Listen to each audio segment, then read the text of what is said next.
നടുവിൽ തിരുവെഴുത്തുമായി കടന്നു വരുവാൻ ദൈവം ഒരുക്കിയ സാവകാശനായി സ്തോത്രം. രാത്രി ചിന്തയ്ക്ക് ആധാരമായിട്ട് 1 തീമോഥെയോസിന്റെ ലേഖനം 1-ാം അധ്യായം അതിന്റെ 6-ാമത്തെ വാക്യം. 1 തീമോഥെയോസിന്റെ ലേഖനം 1-ാം അധ്യായം അതിന്റെ 6-ാമത് വാക്യം.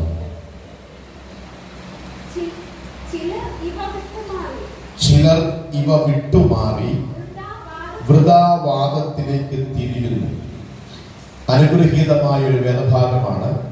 പെട്ടെന്ന് നമ്മുടെ കണ്ണുകൾ ഉടക്കാത്തൊരു വാക്യമാണ്. ചിലർ ഇവ വിട്ടുമാറി വൃഥാവാദത്തിലേക്ക് തിരിയുന്നു. ഞാൻ വിശ്വസിക്കുന്ന രാത്രി സന്ദേശം ദൈവസഭയ്ക്ക് വലിയൊരു അനുഗ്രഹമായി തീരും. വളരെ പ്രാർത്ഥനയോടെ ദൈവസന്നിധിയിലായിരിക്കും. ആമേൻ, ഹല്ലേലൂയ. കർത്താവ് നമ്മെ അനുഗ്രഹിക്കട്ടെ.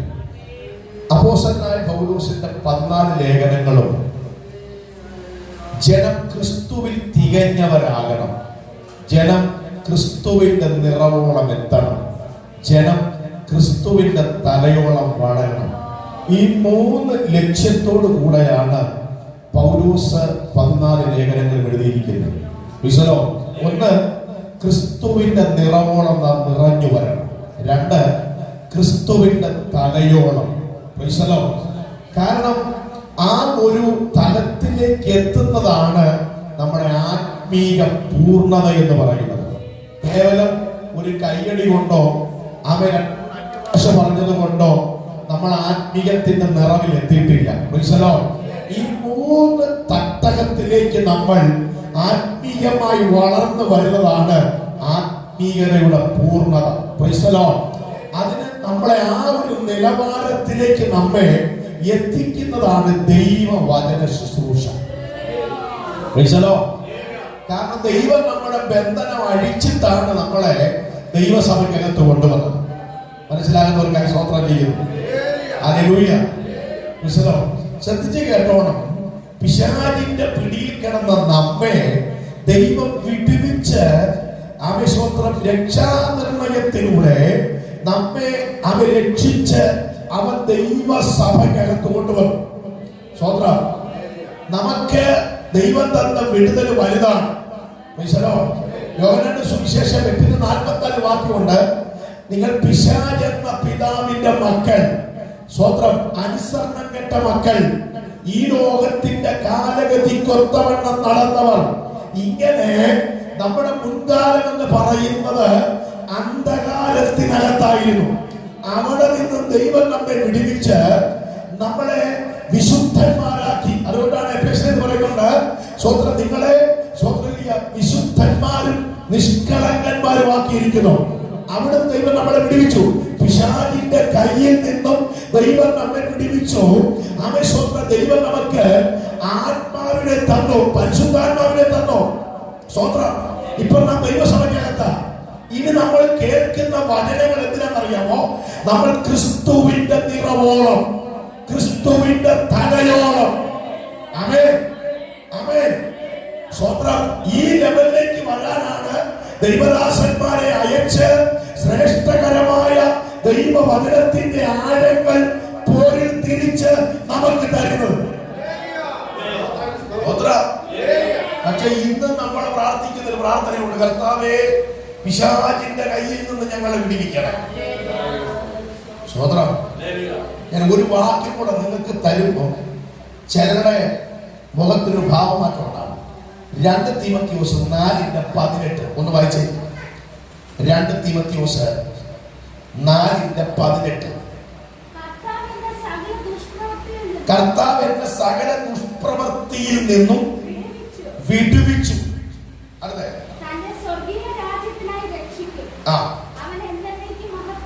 സ്വതന്ത്രം നമ്മൾ വിടുതൽ കിട്ടിയവരാ. നമ്മൾ വിടുതൽ പ്രാപിച്ചവരാ. ഉറപ്പുണ്ടെങ്കിൽ സ്വതന്ത്രം പറഞ്ഞേ. ആമേൻ. പിന്നെ നമുക്ക് ശാരീരികമായി വരുന്ന കുറെ പ്രയാസങ്ങളുണ്ട്. 90 വയസ്സായ അമ്മച്ചി വന്നിട്ട് പറഞ്ഞത്, എനിക്ക് കണ്ണിന് കാഴ്ചയില്ലെന്ന്. സ്വതന്ത്രം ഇനി ഞാൻ ആ കണ്ണിനകത്ത് കയറിയിരുന്ന് പ്രാർത്ഥിച്ചാലും ആ കണ്ണിന് തിമിരം മാറത്തില്ല. അത് പ്രായത്തിന്റെ ബലഹീനതയാണ്. മനസ്സിലാകുന്നുണ്ടോ ഞാൻ പറയുന്നത്? നമ്മുടെ ശരീരത്തിനകത്ത് കുറെ അസ്വസ്ഥതകളുണ്ട്.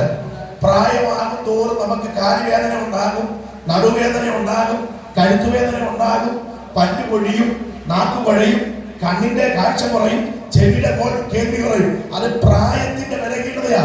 അത് പോരാട്ടമാണെന്ന് പറഞ്ഞ് എണ്ണ മാറി കുടിച്ചുകൊണ്ട് പ്രാർത്ഥിച്ച് ആവശ്യമില്ലാത്ത പ്രശ്നം ഉണ്ടാക്കിയിരിക്കുകയാണ്. മനസ്സിലാവുന്നുണ്ടോ? കാരണം പിശാചിന്റെ കയ്യിൽ നിന്നും നിന്നെ പ്രോപ്പറായി ദൈവം വിടുവിച്ചു. അത് ഉറപ്പുള്ള സ്വന്തം പറഞ്ഞാണ്. ആമേൻ, ആമേൻ. അതുകൊണ്ട് പൗലോസ് പറയുന്നത് ദുഷ്പ്രവൃത്തിയിൽ നിന്നും അവൻ എന്നെ വിടുവിച്ചു. സ്വന്തം ഉപദ്രവയും നിഷ്ഠൂരനും ദൂഷകനുമായിരുന്ന അവസ്ഥയിൽ നിന്നും സ്വഭാവത്തിൽ നിന്നും ദൈവം എന്നെ വിടുവിച്ച് നിത്യതയുടെ അവകാശിയാക്കി, ദൈവകൃപയുടെ പാത്രമാക്കി എന്നെ വിളിച്ചു വേർതിരിച്ച ദൈവത്തിനായി സ്തോത്രം ചെയ്യുകയാണ്. എനിക്ക് മനസ്സിലാകാത്ത കാര്യം ഈ ബന്ധുക്കോസുകാരുടെ ബന്ധനം എന്നാണ് നീന്നുള്ളതാണ്. ഇതൊക്കെ ഓണാക്കി വെച്ചോണ്ടിരിക്കുമ്പോൾ ഇച്ചിരി സ്റ്റാൻഡേർഡായിട്ട് പറഞ്ഞില്ലേ പിന്നെ ശരിയാകത്തില്ല. അതുകൊണ്ട് കാര്യങ്ങൾ കറക്റ്റായിട്ട് അതിന്റെ മുമ്പിൽ പറഞ്ഞു. സ്വതന്ത്രം പിശാചിന്റെ ജോലി എന്ന് പറയുന്നത് നമ്മളുടെ പോരാടുക എന്നുള്ളതാണ്. ആ തന്ത്രങ്ങളെയും പോരാട്ടത്തെയും പിശാചിന്റെ പദ്ധതികളെയും തിരിച്ചറിഞ്ഞ് ഒഴിഞ്ഞിരിക്കേണ്ട മേഖലകളിൽ ഒഴിഞ്ഞും പ്രാർത്ഥിച്ചു കയറി പോകേണ്ട റൂട്ടിൽ പ്രാർത്ഥിച്ചു കയറിയും പോകേണ്ടതിന് ഈ പ്രാർത്ഥന ഇവിടെ ക്രമീകരിച്ചിരിക്കുന്നു.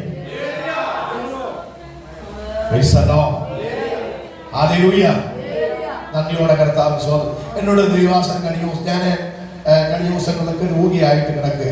ഒരു 10-14 ദിവസം രോഗിയായിട്ട് കിടന്നില്ല. 5-6 ദിവസമൊക്കെ മെഡിക്കൽ കോളേജിൽ കിടന്നു. സ്തോത്രം. ഞാൻ ആ രോഗശൈലിയിൽ എനിക്ക് കുറച്ച് കാര്യങ്ങൾ ദൈവം പഠിപ്പിച്ചു വന്നു.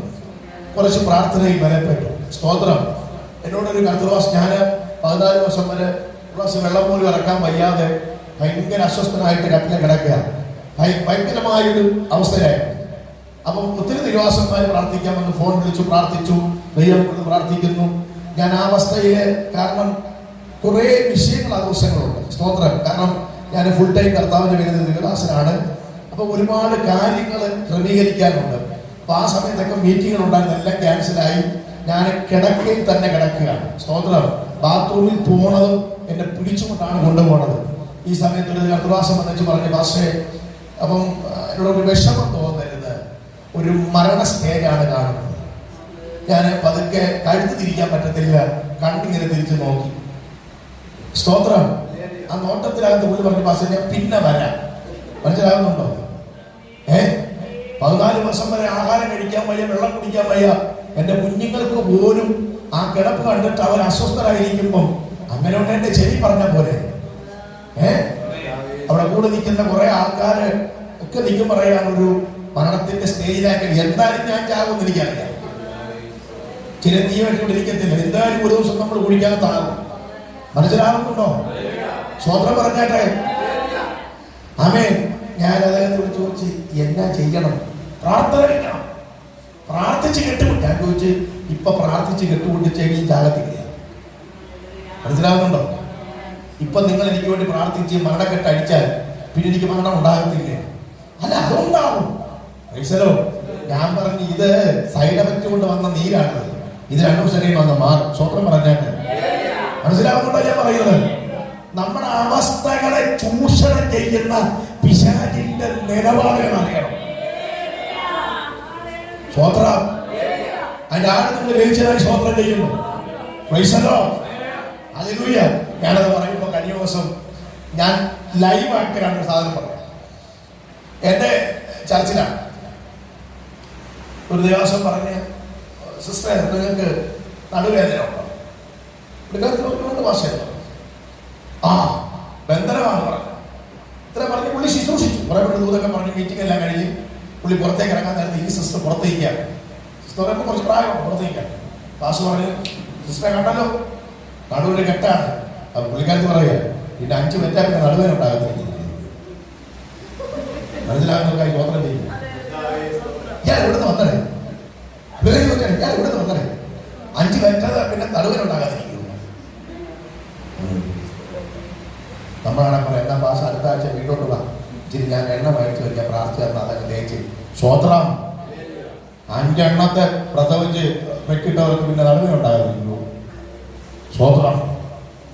ശരീരത്തിന്റെ അവസ്ഥകളിൽ വരുന്ന രോഗങ്ങൾ പൈശാചികമായിട്ട് കൂട്ടരുത്. സ്വോത്രം പറഞ്ഞാട്ടെ. ഇനി പൈശാചികമായ പോരാട്ടങ്ങളുണ്ട്, അതുകൂടെ തെളിയിച്ചുതരാം. നീ 40 ദിവസം ഉപവാസം ഇരിക്കുക. 40 ദിവസം ഉപവസിച്ച പിടിയിടുന്നുണ്ടോ? സ്വോത്രം. 40 ദിവസം ഉപവാസം ഇരിക്കുക. 36-ാം ദിവസമായി ഒരു പ്രശ്നമില്ല. നല്ല ഉത്സാഹത്തോടെ, ഉന്മേഷത്തോടെ, ബലത്തോടെ, ആരോഗ്യത്തോടെ 36 ദിവസം നീ പ്രാർത്ഥിച്ച് ബലപ്പെട്ടു. 37-ാം ദിവസം രാവിലെ എഴുന്നേറ്റപ്പോ ശരീരത്തിന് ക്ഷീണം, വല്ലാത്തൊരു അസ്വസ്ഥത. സ്വോത്രം. ഒന്ന് പ്രാർത്ഥിച്ച് ബലപ്പെട്ട് ഒരു കട്ടൻ ചായ കേട്ട് കുടിച്ചു. പക്ഷെ എങ്കിലും ഭയങ്കര ക്ഷീണം. ചർച്ചിനകത്ത് വന്നിരുന്നു, കൈയടിക്കാൻ പറ്റുന്നില്ല, സ്തോത്രം പറയാൻ പറ്റുന്നില്ല. തല മുതൽ കാല് വരെ ഭയങ്കര അസ്വസ്ഥതയും ഭയങ്കര പ്രയാസവും കിടക്കുകയാണ്. ഇന്നലെ 36-ാം ദിവസം വരെ നല്ലപോലെ പ്രാർത്ഥിച്ച് ബലപ്പെട്ട നിനക്ക് ഉപവാസത്തിന്റെ 37-ാം ദിവസം അതേ ഉത്സാഹത്തോടും ഉന്മേഷത്തോടും ഇരിക്കാൻ പറ്റുന്നില്ലെങ്കിൽ അതൊരു പോരാട്ടമാണ്. മനസ്സിലാവുന്നുണ്ടോ ഞാൻ പറയുന്നത്? നീ ഒന്ന് സമർപ്പിച്ച് പ്രാർത്ഥിച്ച്, നീ ഒന്ന് ആരാധിച്ചിട്ട് എന്നെ 37-ാം ദിവസം ഉത്സാഹത്തോടെ ഇരുന്ന് പ്രാർത്ഥിക്കാൻ അനുവദിക്കാത്ത പിശാചെ വിട്ടു മാറെന്ന് പറയുമ്പോൾ തന്നെ ഒരു സ്വർഗീയ ശക്തി നിന്റെ ശരീരത്തിലേക്ക് ഇറങ്ങി വരികയാണ്.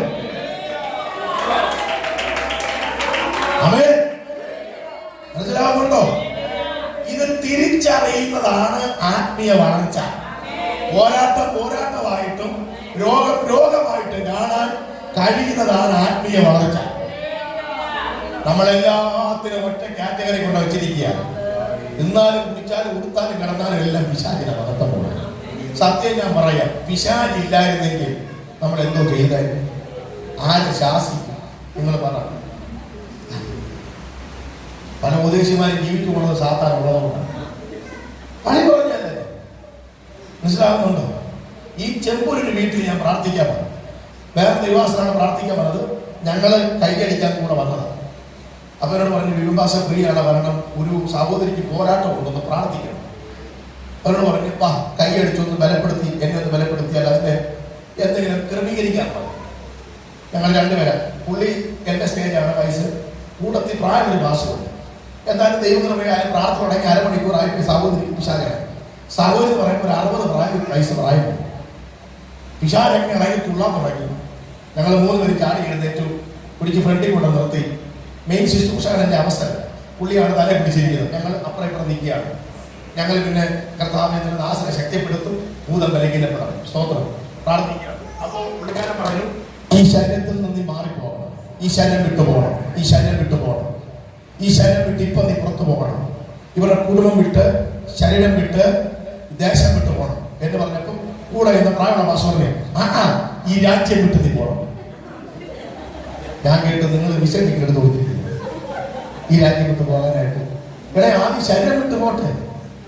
സ്വോത്രം. ഈ ശരീരം വിട്ടു പോകണം. പുള്ളി പറഞ്ഞ് ഈ രാജ്യം വിട്ടു പോകണം. സ്വോത്രം. അപ്പൊ ഞങ്ങൾ ഇങ്ങനെ പറയുന്നത് ഇയാളെ കേൾക്കുന്നുണ്ട്, മെയിൻ പാസ് കേൾക്കുന്നുണ്ട്. ഒരു 10 മെയിൻ പാസ് പറഞ്ഞു, ചുമ്മാതിരി, തൽക്കാലം ശരീരം വിട്ടു പോയാൽ മതി. പറഞ്ഞ സത്യമായ കാര്യമാണ്, കള്ളം പറയല്ല. പുള്ളി പറഞ്ഞതാണ്.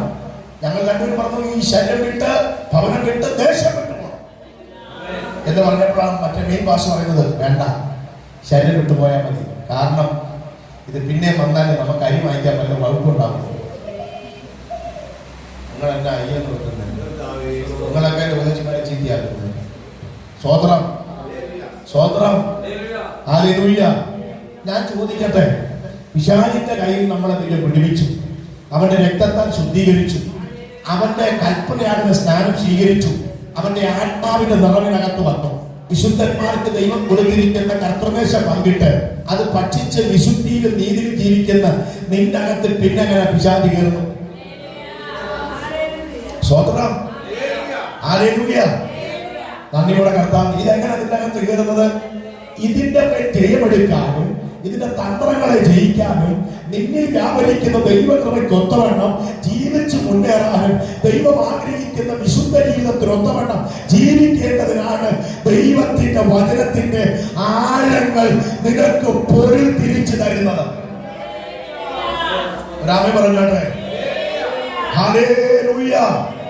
കാര്യങ്ങൾ അതിന്റെ നിലവാരത്തിൽ മനസ്സിലാക്കി പരിജ്ഞാനത്തോടും വിവേകത്തോടും കൂടെ ക്രിസ്ത്യ ജീവിതം നയിച്ചാൽ നിന്റെ ഓട്ടത്തെ തടയാൻ, നിന്റെ ആരാധനയെ തടയാൻ, നിന്റെ മേൽ വ്യാപരിക്കുന്ന ദൈവകൃപയെ തടയാൻ ഒരു ശക്തിക്കും കഴിയത്തില്ലെന്ന് നീ തിരിച്ചറിയണം.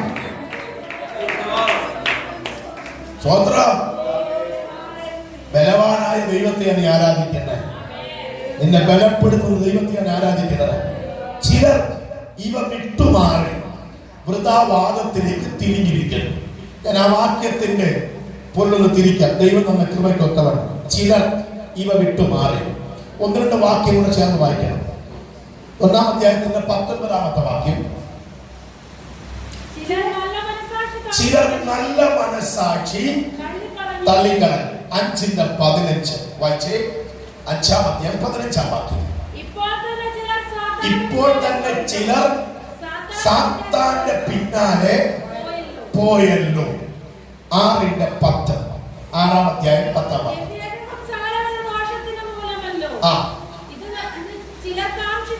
ഇത് ചിലർ കാംക്ഷിച്ചിട്ട്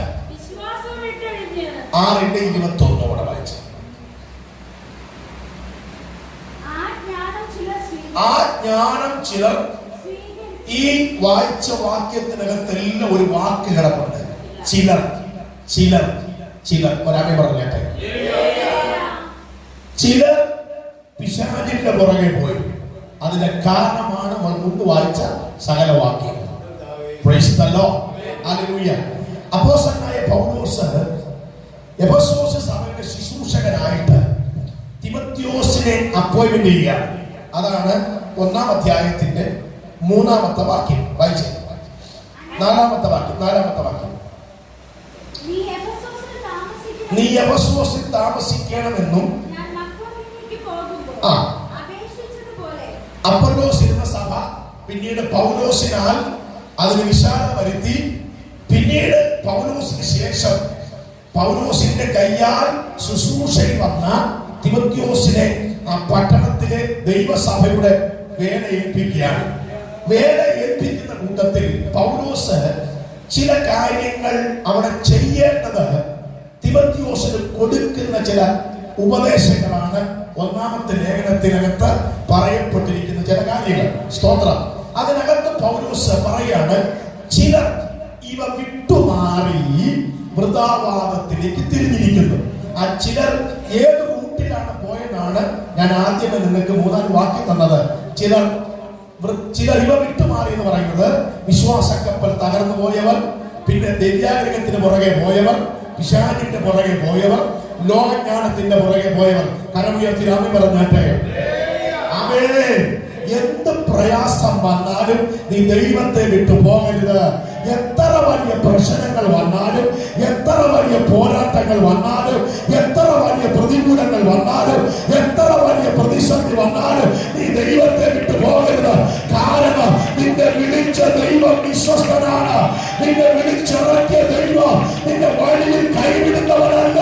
അതുകൊണ്ട് എത്ര കൊടിയ പീഡകൾ, എത്ര വിപത്തുകൾ, എത്ര ദോഷകരമായ പ്രതികൂലങ്ങൾ നിനക്ക് വന്നാലും നീ ദൈവത്തെ വിട്ടു പോകരുത്. ഉറച്ചു നിന്ന് ദൈവത്തെ ആരാധിക്കട്ടെ. ഉറച്ചു നിന്ന് ദൈവത്തെ സ്തുതിക്കട്ടെ.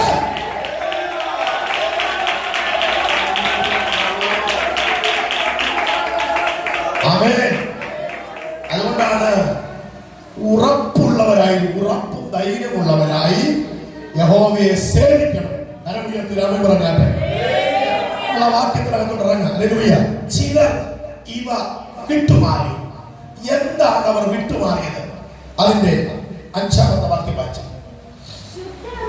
ശുദ്ധ ഹൃദയം, നല്ല മനസാക്ഷി, നിർവ്യാജ വിശ്വാസം. ഒരു സ്വന്തം പറഞ്ഞാട്ടെ. ആമേൻ. പൗലോസ് അപ്പോസ്തലൻ ആ ലേഖനത്തിനകത്ത് ഒരു വലിയ ആഴം കൊണ്ടുവരികയാണ്.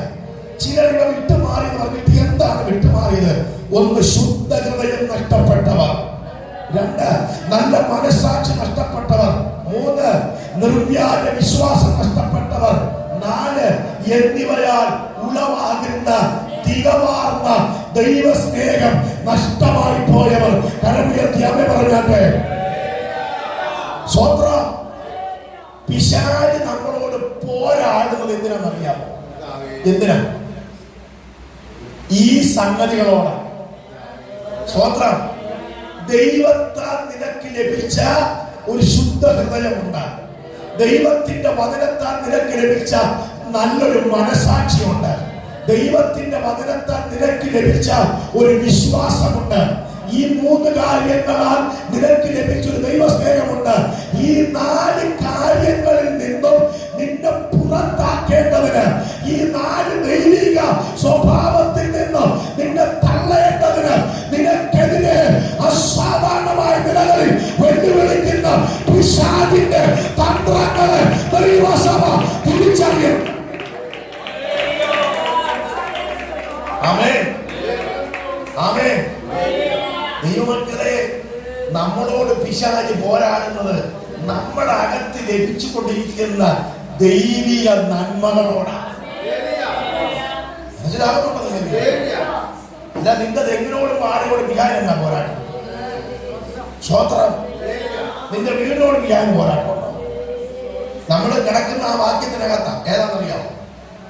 നിന്റെ ഒരു ബാധയും നിന്റെ കൂടാരത്തിൽ, അത് ബോധമില്ലാത്തതുകൊണ്ടാണ്. ഒരു ബാധയും നിന്റെ കൂടാരത്തിൽ അടുത്തത് അങ്ങോട്ട് പോണേ. ഒരു ബാധ നിന്റെ കൂടാരത്തിൽ അടുക്കയില്ല. ആ ബാധ എന്നാണ് നമ്മളെ തപ്പി നോക്കണം. നമ്മൾ ബോധമില്ലാതെ പറയുന്ന ബാധയും അവിടെ ബോധത്തോട് പറഞ്ഞ ബാധയും രണ്ടാ. മനസ്സിലാക്കുന്നുണ്ടോ? നമ്മൾ ചുമ്മാ പറഞ്ഞു വിടുകല്ലേ. നിന്റെ അർദ്ധരാത്രി ആകുമ്പോ നിന്റെ വീടിന് ചുറ്റും സാത്താൻ കറങ്ങാന്ന്. വേറെ ഒരു ജോലി പുള്ളിക്കില്ല. ഉള്ള സീരിയലും കണ്ട് സിനിമയും കണ്ടെങ്കിൽ നിന്റെ വീട്ടിൽ കറങ്ങാനാണ് പുള്ളിക്ക് നേരം. മനസ്സിലാകുന്നുണ്ടോ? സ്വത്രം. അർദ്ധരാത്രി ആകുമ്പോ നിന്റെ വീടിന് ചുറ്റും സാത്താൻ കറങ്ങട്ടെ. നിനക്കന്നെ അവൻ കറങ്ങിച്ച് നേരം വിളിക്കുമ്പോൾ പൊക്കോളും. നീ പ്രാർത്ഥിച്ച് ബലപ്പെട്ടുള്ള ആഹാരങ്ങൾ കൊണ്ട് സ്വന്തമായിട്ട് കിടന്നുറങ്ങും. മനസ്സിലാകുന്നുണ്ടോ? ഈ ദൈവത്തിന്റെ വലിപ്പം നമ്മുടെ ഹൃദയത്തിനകത്ത് കിട്ടിയാലുണ്ടല്ലോ, നമുക്കിതിന് ഇവിടുത്തെ പല കാര്യങ്ങളും ഒന്നും അല്ലെന്ന്. ആമേൻ, ആമേൻ. Praise the lord. ഈ അബ്രഹാമിന്റെ വിശ്വാസം, പുള്ളിക്കാരന്റെ 75-ാമത്തെ വയസ്സിലാണ് ഒരു ദൈവിക ദർശനം ഉണ്ടായി ഇറങ്ങിത്തിരിക്കുന്നത്, അല്ലേ? അങ്ങനെ ശരിയാണോ ഞാൻ പറഞ്ഞത്? 25-ാമത്തെ വയസ്സിലാണ് പുള്ളിക്ക് ദർശനം ഉണ്ടായത്. മീതിയുള്ള 25 കൊല്ലത്തിനകത്ത് പുള്ളിക്ക് ഒരു വാഗ്ദത്തം കിട്ടിയത്. സ്വത്രം. പുള്ളി പറയുന്ന 3-4 സ്റ്റേറ്റ്മെന്റ് ഞാൻ പറഞ്ഞുതരാം. ഒരു പ്രതിസന്ധി ഉണ്ടായിരുന്ന പുള്ളി അവിടെ ആ പ്രതിസന്ധിയെക്കാളും പുള്ളി പറഞ്ഞൊരു ദൂതുണ്ട്. 18-25 വായിച്ചു നോക്കിയേ. ഉൽപ്പത്തി പുസ്തകം 18-ാം അധ്യായം 25-ാമത്തെ വാക്യം വായിച്ചു നോക്കിയേ. ഉൽപ്പത്തി പുസ്തകം 18-25. ചെയ്യുന്നതല്ലല്ലോ.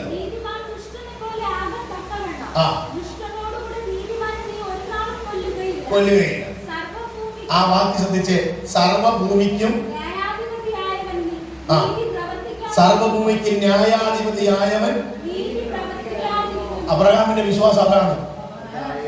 അബ്രഹാമിന്റെ പ്രതിസന്ധി അബ്രഹാം പറയുക, സർവഭൂമിക്ക് ന്യായാധിപനായ ഒരു ദൈവമുണ്ട്. അവനെ വിശ്വസിക്കുന്ന എനിക്ക് വേണ്ടി അവൻ നീതി നടപ്പാക്കുന്നവനാണ്. സ്വതന്ത്രം. നിങ്ങൾ വെറുതെ ഇരിക്കുമ്പോൾ ഉൽപ്പത്തി പുസ്തകം ഒന്ന് വായിച്ചു നോക്കണം. 12 തൊട്ടൊന്ന് വായിച്ചു നോക്കണം. അബ്രഹാം ദൈവത്തെ കുറിച്ച് 6 കാര്യം പറയുന്നുണ്ട്. 2 ഞാൻ പറയാം, 4 പെൻഡിങ് വെക്കാം. സ്വതന്ത്രം പറഞ്ഞാട്ടെ. അബ്രഹാം ദൈവത്തെ കുറിച്ചുള്ള 6 കാര്യങ്ങളിൽ 4 പെൻഡിങ് വെക്കും. 2 പറഞ്ഞുതരാം. റോമാലേഖനം 4-ാം അധ്യായം അതിന്റെ 21-ാമത്തെ വാക്യം വായിക്കണം. റോമാലേഖനം 4:21 വേഗത്തിൽ വായിച്ച്.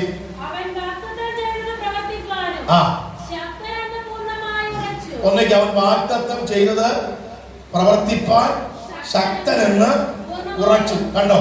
അവിടെ എന്റെ വാഗ്ദത്തങ്ങളെ സാത്താൻ തടയുന്നതെല്ലാം പറയുന്നുണ്ടോ? ഒന്നും പറയുന്നില്ല. പിന്നെ പുള്ളി ഒപ്പിച്ച കുറെ വേണ്ടാതിരങ്ങളുണ്ട്. സ്വതന്ത്രം പറഞ്ഞ അതിന് അബ്രഹാം പറഞ്ഞു, വാഗ്ദത്തം ചെയ്തവൻ നിവർത്തിപ്പാൻ ശക്തനെന്ന് ഞാൻ ഉറച്ചിരിക്കുന്നു. അതിന്റെ കാരണം എന്താ? പൂർണ്ണമായിട്ട് ഉറച്ചിരിക്കുന്നു. അങ്ങനല്ലേ? അതിന്റെ കാരണം 17-ാമത്തെ വാക്യം വായിക്കും. 4:17.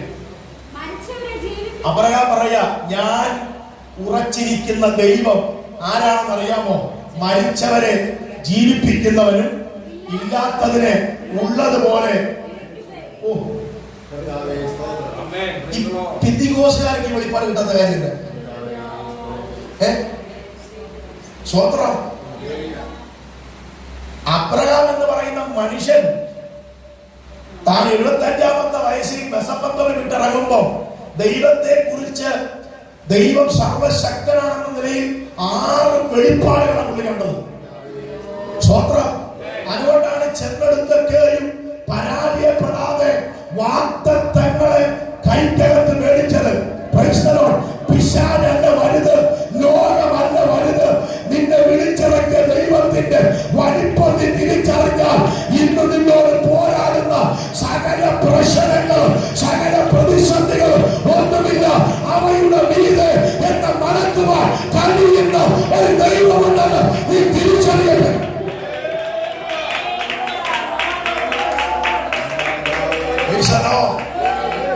ഞാൻ എന്റെ ഒരു സ്റ്റേറ്റ്മെന്റ് പറയാം. ഞാൻ സേവിക്കുന്ന ദൈവം സർവശക്തനാണ്. പിന്നെ ചില പ്രതിസന്ധികൾ വരാറുണ്ട്. സ്വതന്ത്രം പറഞ്ഞാട്ടെ, ചില പ്രതിസന്ധികൾ വരാറുണ്ട്. ആ പ്രതിസന്ധികൾ എന്റെ ചില വിവേകമില്ലാത്ത എടുത്തുചാട്ടം കൊണ്ടും, അതിന് സ്വതന്ത്രം പറയരുത്, എന്റെ ചില വിവേകമില്ലാത്ത എടുത്തുചാട്ടം കൊണ്ടും ചില തെറ്റായ തീരുമാനങ്ങൾ കൊണ്ടും എനിക്ക് ഭവിക്കുന്ന കുറെ പ്രതികൂലമുണ്ട്. അത് ഞാൻ ആരുടെ പഠിച്ച് വെക്കുന്നറിയാമോ? അവനില്ലെങ്കിൽ നമ്മൾ പോയി.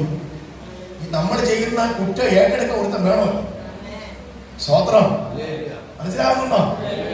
സ്വത്രം. എന്റെ ഈ ഷോളറിന് അല്പം നീരുണ്ടായി. ഈ കൈ അനക്കാനും വയ്യ, തിരിക്കാനും വയ്യ. ഇങ്ങനെ വെച്ചോണ്ട് നടക്കണം. ഒരു 2-3 ദിവസം നടന്നപ്പോൾ ഞാൻ പറഞ്ഞു ഒട്ടും വയ്യ. സ്വത്രം. അങ്ങനെ ഞാൻ ഡോക്ടറെ കാണാൻ വേണ്ടി ചെന്നു. ചാരിവാരത്തന്നെ ഒരു ചെറിയ വൈദ്യശാല. അവിടെ ചെന്നപ്പോൾ ആയുർവേദം. അവിടെ ചെന്നപ്പം ഞാൻ പറഞ്ഞു ഇവിടെ ഒരു ചെറിയ വേദനയുണ്ട്, പ്രശ്നമുണ്ട്, തിരിഞ്ഞിരിക്കാൻ പറഞ്ഞു. ഡോക്ടർ തിരിഞ്ഞിരുന്നു. സ്തോത്രം. ലിജക്കേജ് പറഞ്ഞു രാത്രി എപ്പോഴാണ് കുളിക്കുന്നത്? ഞാൻ പറഞ്ഞു യാത്ര കഴിഞ്ഞ് 11-12 മണിക്കൊക്കെ കുളിക്കും. പിന്നെ ചൂടാണെന്നെങ്കിൽ 2 പ്രാവശ്യമൊക്കെ കുളിക്കും. പിന്നെ ചിലപ്പോഴാണെങ്കിൽ ഈ കയ്യിലല്ലേ തുടച്ചിട്ട് അതിലെ കിടന്നതാണ് നിർത്തണം.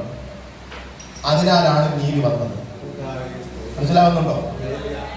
അങ്ങനെ രാത്രിയിലെ കുളി ഒഴിവാക്കി കുറച്ച് കാര്യങ്ങൾ ക്രമീകരിച്ചു കഴിഞ്ഞപ്പോൾ ആ നീര് തന്നെ പറ്റി കൈ ആശ്വാസപ്രദമായി. ഇത് ഞാൻ വേറെ ഒരു ഉപദേശിയെ വിളിക്കുന്ന ഞാൻ പറഞ്ഞേനെ നോത്രം പറഞ്ഞിട്ട്, അച്ഛാ കൈയുടെ മേൽ കയറി കിടക്കുന്നൊരു പോലുണ്ട്. നിങ്ങൾ തന്നെ ദൈവത്താൽ നിനക്ക് ലഭിച്ച ഒരു 4 കാര്യങ്ങളുണ്ട്. നിന്റെ അകത്തിരിക്കുന്ന 4 കാര്യങ്ങൾ. 1 ശുദ്ധ ഹൃദയം. ഒരു സ്വത്രം പറഞ്ഞാട്ടെ. ആമേൻ. 2 നല്ല മനസാക്ഷി. മനസാക്ഷി എന്നല്ല, നല്ല മനസാക്ഷി. സ്വത്രം പറഞ്ഞാട്ടെ. അടുത്തത് നിർവ്യാജ വിശ്വാസം. നിർവ്യാജ വിശ്വാസം. അടുത്തത് എന്നിവയാൽ ഉളവാകുന്ന ഇത് നഷ്ടപ്പെടുത്തി നമ്മളെ പഴയ മനുഷ്യനാക്കാനാണ് പിശാചിന്റെ ലക്ഷ്യം. ഈ 4 കാര്യങ്ങൾ നഷ്ടമായാൽ നമുക്ക് നഷ്ടമാകുന്ന ഒരു കാര്യമുണ്ട്. ഫിലിപ്പി ലേഖനം 3-ാം അധ്യായം 21-ാമത്തെ വാക്യം ഒന്ന് വായിച്ചേ. അവൻ സകലവും തനിക്ക് കീഴ്പ്പെടുത്തുവാൻ കഴിയുന്ന തന്റെ വ്യാപാര ശക്തി കൊണ്ട് നമ്മുടെ താഴ്ചയുള്ള ശരീരത്തെ തന്റെ മഹത്വമുള്ള ശരീരത്തോട് ഈ ദൈവപ്രവൃത്തി നമ്മിൽ നടക്കാതിരിക്കേണ്ടതിനാണ് ഇപ്പോൾ നമ്മുടെ അകത്തുള്ള ശുദ്ധഹൃദയത്തെയും നല്ല മനസാക്ഷിയെയും നിർവ്യാജ വിശ്വാസത്തെയും ദൈവ സ്നേഹത്തെയും ഇല്ലാതാക്കിക്കൊണ്ട് നമ്മളെ ലോക മനുഷ്യനാക്കിയാൽ, ജഡ മനുഷ്യനാക്കിയാൽ, നമ്മളെ ലോകപ്രകാരമാക്കിയാൽ ദൈവം നമ്മിൽ വെച്ചിരിക്കുന്ന ആ ഒരു പുനരുത്ഥാനത്തെ, ആ ഒരു ദൈവിക പദ്ധതിയെ തടയാൻ നോക്കേണ്ട പിശാചിന്റെ പദ്ധതിയെ തിരിച്ചറിഞ്ഞ് വിശുദ്ധിയോടെ, വേർപാടോടെ, ദൈവ സ്നേഹത്തോടെ, നല്ല മനസാക്ഷിയോടെ, ശുദ്ധ ഹൃദയത്തോടെ ദൈവത്തെ ആരാധിച്ച് ദൈവ സന്നിധി പ്രാഗൽഭ്യത്തോടെ നിങ്ങൾക്ക്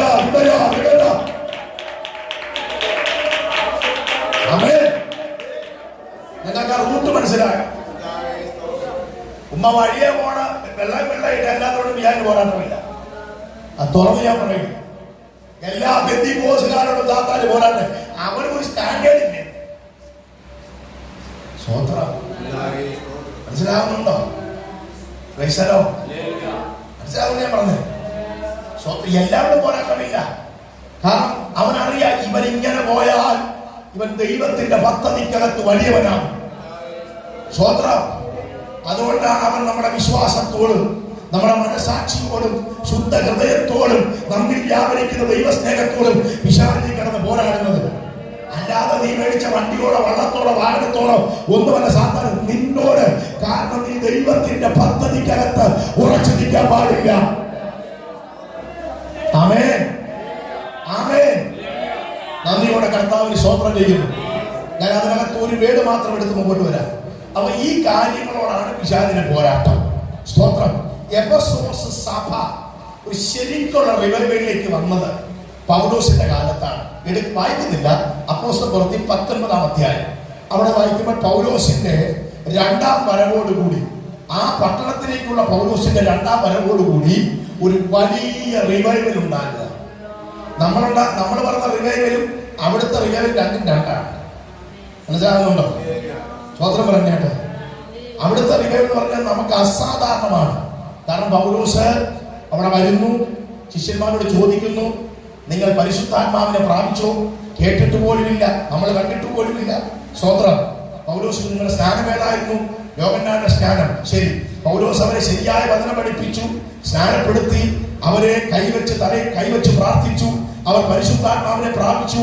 അവർ പ്രവചിച്ചു, അന്യഭാഷ പറഞ്ഞു, പ്രവചിച്ചു. അവരെ കൂട്ടിക്കൊണ്ട് തുറമോസിന്റെ പാഠശാല എടുത്തു. പൗലോസ് അവരെ 2 വർഷം ദൈവത്തിന്റെ വചനം പഠിപ്പിക്കുന്നു. സ്വതന്ത്രം. ആ പാഠശാലയ്ക്കകത്ത് ഒരുപാട് പേരുണ്ട്. അക്കില്ലാസും പ്രിസ്കില്ലയുണ്ട്. സ്വതന്ത്രം. അർക്കിപ്പാസ് ഉണ്ട്.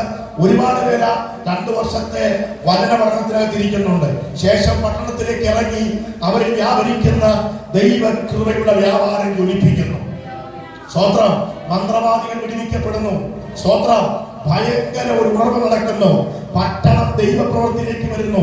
അങ്ങനെ ആ സഭയെ ഒരു റിവൈവലിനകത്ത് കൊണ്ടുവരികയാണ് പൗലോസ്. ആ സഭയ്ക്കകത്തുള്ള ചിലരാണ് ഇത് നഷ്ടപ്പെടുത്തിയിരിക്കുന്നത്. ഒരു സ്വതന്ത്രം പറഞ്ഞാൽ ഹല്ലേലൂയ. പൗലോസ് തികഞ്ഞ ദൈവത്തിന്റെ വചനം, മായമില്ലാത്ത ദൈവത്തിന്റെ വചനം, കലർപ്പില്ലാത്ത ദൈവത്തിന്റെ വചനം പഠിപ്പിച്ച് ഉറപ്പിച്ച ദൈവസഭയിലെ പിൻതലമുറകൾ ശുദ്ധ ഹൃദയം നഷ്ടപ്പെടുത്തി, നല്ല മനസാക്ഷി നഷ്ടപ്പെടുത്തി, വിശ്വാസം നഷ്ടപ്പെടുത്തി, ദൈവസ്നേഹം നഷ്ടപ്പെടുത്തി. ഒരിക്കൽ നിനക്ക് ലഭിച്ച ദൈവിക ദാനങ്ങളെ നീ മടിച്ചെറിഞ്ഞ് കളയരുത്. അത് നിന്നിൽ നിലനിർത്തി വരും തലമുറയ്ക്ക് അത് കൈമാറേണ്ടതിന് ദൈവസന്നിധി ഉറപ്പുള്ളവരായി കർത്താവിനെ ഇന്ന് രാത്രിയിൽ പ്രസാദിപ്പിക്കുന്നവരായി മഹത്വത്തോടെ ദൈവത്തെ സ്തുതിച്ച് ആരാധിക്കട്ടെ. ആമേൻ, ഹല്ലേലൂയ. കാരണം നിങ്ങൾ ശ്രദ്ധിച്ച പൗലോസിന്റെ മിനിസ്ട്രിക്ക് ഏത് പട്ടണത്തിൽ പോയാലും വിശ്വാസമുള്ള ഒരു തലമുറ രംഗത്ത് വരണം. ആമേൻ. ഞാൻ ഇതിലേക്ക് ഇറങ്ങി വരാം. പൗലോസ് പറയുന്നു, ചിലർ ഇവ വിട്ടുമാറിയ 4 കാര്യങ്ങൾ. ഇത് വിട്ടുമാറാനുള്ള കാരണം പറയാം. 6-ാം അധ്യായം 21-ാമത്തെ വാക്യം. ഈ 4 കാര്യങ്ങൾ ഇവർക്ക് നഷ്ടപ്പെടാനുള്ള കാരണം. ആ ജ്ഞാനം ചിലർ സ്വീകരിച്ചു. കേട്ടോ, ഇവരറിയാതെ ഉറക്കത്തിൽ വന്നതല്ല ഇത്. പിന്നെ ഇവർ സ്വീകരിച്ചതാണ്. ഒരു കാര്യം ഞാൻ സ്വീകരിക്കണമെന്നുണ്ടെങ്കിൽ ആ കാര്യത്തെ കുറിച്ച് എനിക്ക് അറിവുണ്ടാകും. ഇല്ലേ? എന്റെ ആത്മാവും പ്രാണനും ദേഹവും ഒരുപോലെ ഉണർന്ന് ആ കാര്യം കേട്ട് ആ കാര്യം ഞാൻ സ്വീകരിക്കണമെങ്കിൽ എന്നിലെ വ്യക്തിത്വം ഫൈനലായി എടുക്കുന്ന ഡിസിഷനാണ്. മനസ്സിലാകുന്നുണ്ടോ? സ്വതന്ത്രം. അതാണ് ആ ജ്ഞാനം ചിലർ സ്വീകരിച്ചു. 20-ാമത്തെ വാക്യം തുടങ്ങി വായിച്ചത്.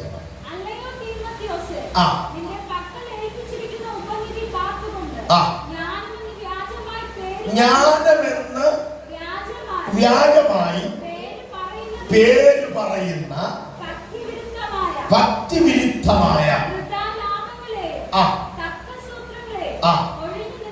ഒഴിഞ്ഞു നിൽക്കുക. നീ ഒഴിഞ്ഞ് നിന്നോട് നിൽക്കാൻ പറയുന്ന ആ വിഷയം ചിലരെന്ത് ചെയ്തു? സ്വീകരിച്ചു. ഇനി കണ്ടോ, വിശ്വാസം വിട്ട് ഒരാമേ പറഞ്ഞാട്ടെ. അതാണ് നിർവ്യാജ വിശ്വാസം. ഒരാമേ പറയണം. അങ്ങനെ ഞാൻ എടുത്തു പറയുന്നു, പിശാചിന്റെ പോരാട്ടം ഒന്നാമത് നിന്റെ വിശ്വാസത്തോടെ. മനസ്സിലാകുന്നുണ്ടോ? സ്വോത്രം.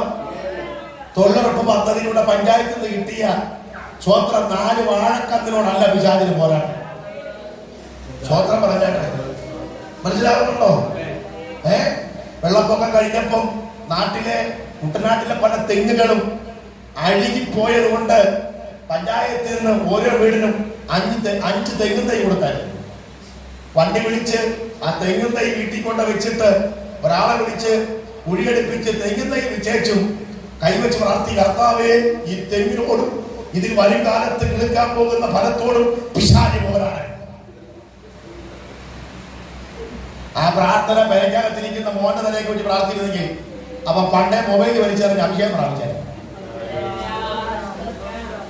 മനസ്സിലാവുന്നുണ്ടോ? സ്വോത്രം. പിശാചിന്റെ ലക്ഷ്യം നിന്റെ വിശ്വാസത്തോടാണ്. മനസ്സിലാവുന്നുണ്ടോ? അതിന് പൗലോസ് നിർവ്യാജ വിശ്വാസം. സ്വോത്രം. ഞാൻ തെളിവായിട്ട് നിങ്ങൾക്ക് വാക്യം തരുന്നു. ആ ജ്ഞാനം സ്വീകരിച്ച ചിലർ വിശ്വാസം വിട്ട് തെറ്റിപ്പോയി. ഒരാമേ പറഞ്ഞാട്ടെ. ഒരാമേ പറഞ്ഞാട്ടെ. വിശ്വാസം വിട്ട് തെറ്റിപ്പോയി. വിശ്വാസം ദൈവത്താൽ നമുക്ക് ഫലമേൽപ്പിക്കപ്പെട്ടതാണ്. വാക്യം യൂദായുടെ ലേഖനം എടുത്ത് 3-ാമത്തെ വാക്യം വായിച്ചു. യൂദായുടെ ലേഖനം 3-ാമത്തെ വാക്യം.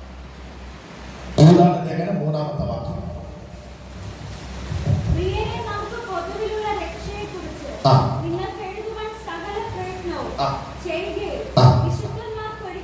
വിശുദ്ധന്മാർക്ക് ഒരിക്കലായി ഫലമേൽപ്പിച്ചിരിക്കുന്ന വിശ്വാസത്തിനായി കൊണ്ട് ഒരാമേ പറഞ്ഞാട്ടെ. ആമേൻ. അത് വായിച്ചിട്ട് നിങ്ങൾ എന്നെ നോക്കണം. ബാക്കി കാര്യം പറയാൻ വേണ്ടിയിട്ടാണ്. ഇപ്പൊ ഞാൻ റൂട്ട് പറഞ്ഞുതരാം. കറക്റ്റ് വചനത്തിനകത്ത് ഊകാൻ പോകുമെന്നും എനിക്ക് പറയാനില്ല. സ്വോത്രം പറഞ്ഞാട്ടെ. അതിന്റെ ലെവലിൽ പറഞ്ഞുതരാം. സ്വോത്രം. അതിന്റെ റൂട്ടിൽ പറഞ്ഞുതരാം. ഒരിക്കൽ ദൈവം നിന്നെ ഫലമേൽപ്പിച്ചതാണ് എന്ത്? വിശ്വാസം. ആ വിശ്വാസത്തിനായി നീ എന്ത് ചെയ്യണം? അയ്യോ, ഉറങ്ങണം. സ്വോത്രം. പിന്നെ വല്ലപ്പോഴും ഒരിക്കൽ സഭയിൽ ഉപവാസം വയ്ക്കുമ്പോൾ ആ ബൈബിൾ കസേര വന്നിരുന്ന് ഇങ്ങനെ കടവാമലെ കടിക്കുമ്പോൾ എന്ത് ചെയ്യണം? അടുത്തേക്ക് വീട്ടിൽ നന്നായിരിക്കും. നേരത്തെ ഞങ്ങളെ കൊണ്ട് 90 സംഘത്തിന് വായിപ്പിക്കരുത്. സ്വോത്രം പറഞ്ഞാൽ ചിലർ ഇരിപ്പിടയ്ക്ക് പോകുന്നത് മിക്കവാറും ഡിസംബർ 90 സംഘത്തിന് വായിപ്പിച്ച് പകരം കഞ്ഞി കുടിപ്പിക്കാൻ അടപാടാണ് ഈ കാണിക്കുന്നത്. ഒരാമേ പറഞ്ഞാട്ടെ. നീ ഉഷാറായിരിക്കുന്നു. ദൈവത്തിന്റെ വചനത്തിനുമ്പോൾ ശക്തിയോടെ ഇരിക്കുന്നു. ആമേൻ. ആമേൻ. അമ്മയുടെ കർത്താവിനെ ദൈവം നിന്നെ ഫലമേൽപ്പിച്ച വിശ്വാസം. ആ വാക്കിന്റെ ആഴം കണ്ടോ? ഇത് നമുക്ക് ഫാൻസി കടന്ന് കിട്ടിയതൊന്നുമല്ല. ദൈവത്താൽ ഫലമേൽപ്പിച്ചതാ. ഇത് ദൈവിക വിശ്വാസമാണ്. സ്വോത്രം പറഞ്ഞാട്ടെ. എന്നിട്ട് കർത്താവ് പറയുന്നുണ്ട്, ഒരിക്കൽ വിശുദ്ധന്മാർക്ക് ഫലമേൽപ്പിച്ച ദൈവവിശ്വാസം. എന്നിട്ട് കർത്താവ് വേറെ ഭാഗത്ത് പറയുന്നുണ്ട്. സ്വോത്രം. മൂക്കിൽ ശ്വാസമുള്ള അത് പറയത്തില്ല. അങ്ങനെ പറഞ്ഞാൽ പരീക്ഷയ്ക്ക് മേടിച്ചു കേൾക്കണം. അവൻ ഇപ്പൊ വന്ന വഴി പറ്റി. മൂക്കിൽ ശ്വാസമുള്ള ഒരുത്തിനെയും സ്വോത്ര സ്വോത്ര ഹല്ലേലൂയ. കർത്താവ് പറയാണ്, നീ വിശ്വസിക്കുന്നെങ്കിൽ എന്നിൽ വിശ്വസിപ്പീൻ. Price the Lord. എന്നിൽ വിശ്വസിക്കുന്നവൻ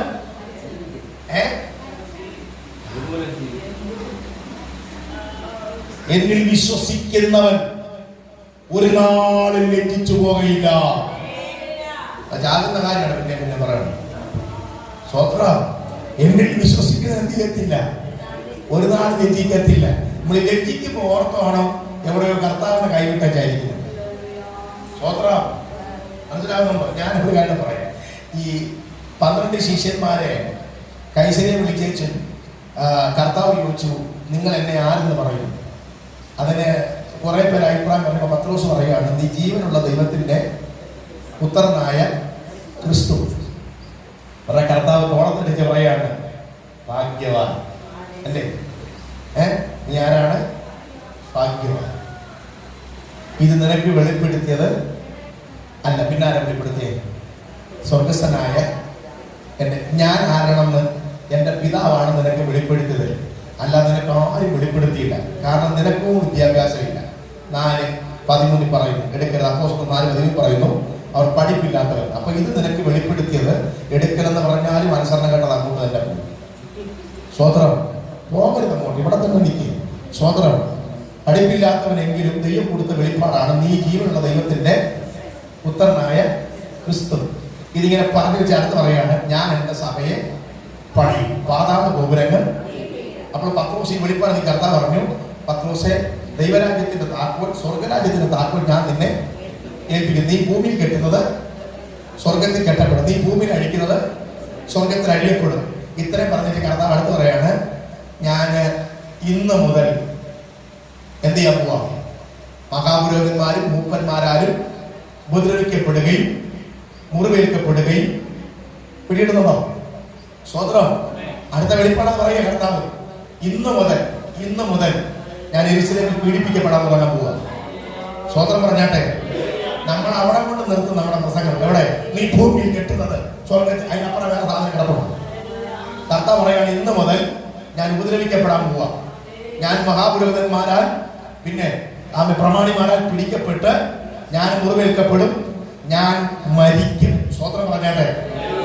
ഇത്രയും പറഞ്ഞ പത്രോസ് പറഞ്ഞു, ഇങ്ങോട്ട് പോ പറഞ്ഞു, നിനക്ക് അങ്ങനെ സംഭവിക്കും. കർത്താവ് സാത്താനെ മുമ്പ് എന്നെ വിളിച്ചത്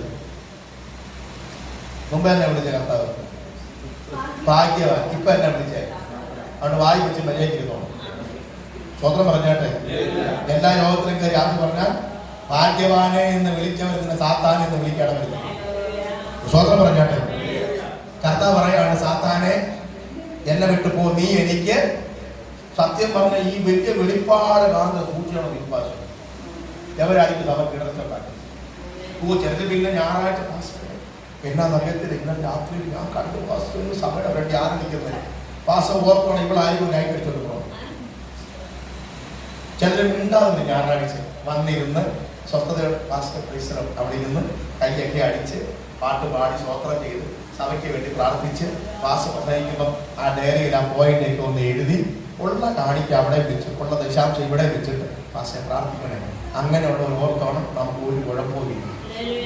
ചിലരുണ്ട് പാസ്റ്റർ ഒരുപാട് എല്ലാം പറഞ്ഞിട്ടില്ല, ആത്മാക്കൾ വരാതിരിക്കാൻ ഭയങ്കര വേദി കിട്ടിയിരിക്കുന്നു. സ്വതന്ത്രം ഓർത്തോണം, ഇവരായിരിക്കും നമുക്ക് ഇടച്ച.